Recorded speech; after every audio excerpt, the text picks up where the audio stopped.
આપ જોઈ રહ્યા છો વાત્સલ્યમ સમાચાર, હંમેશા સત્યની સંગાથે।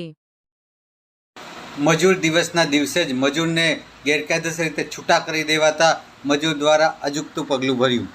મોરબીના જેતપર રોડ ઉપર આવેલા કજારિયા સેનેટરી પ્રાઇવેટ લિમિટેડે મજૂર દિવસે જ 6 વર્ષથી કામ કરતા મજૂરને ગેરકાયદેસર રીતે રજા આપી દીધી। અજુગતું પગલું ભરી જીવન ટૂંકાવવા પ્રયત્ન કર્યો।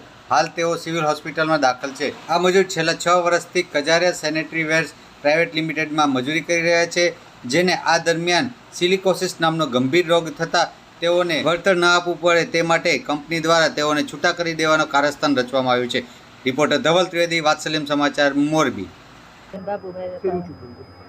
કજરિયા કારખાનામાં અમે કામ કરી, છેલ્લા 6 વર્ષથી અમે કામ કરી અને ત્યાં મારા ઘરવાળાને સિલિકોસિસ નામની બીમારી થઈ હતી, તો અમે વળતર માટે અને પીએફ માટે અરજી કરી હતી।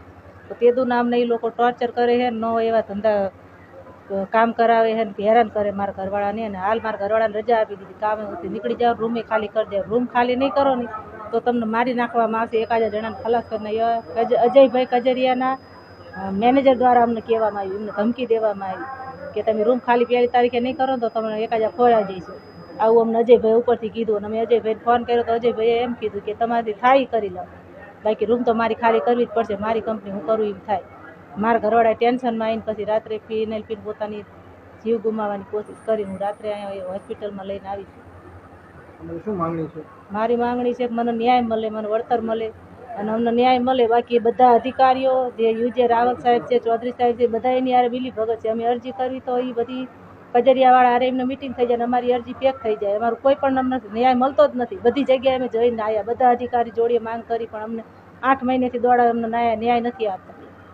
બધા અધિકારી ડીસ કચેરીવાળા અધિકારીઓ મળી ગયેલા છે કજરિયા કંપનીના અજયભાઈ શેઠ હારે।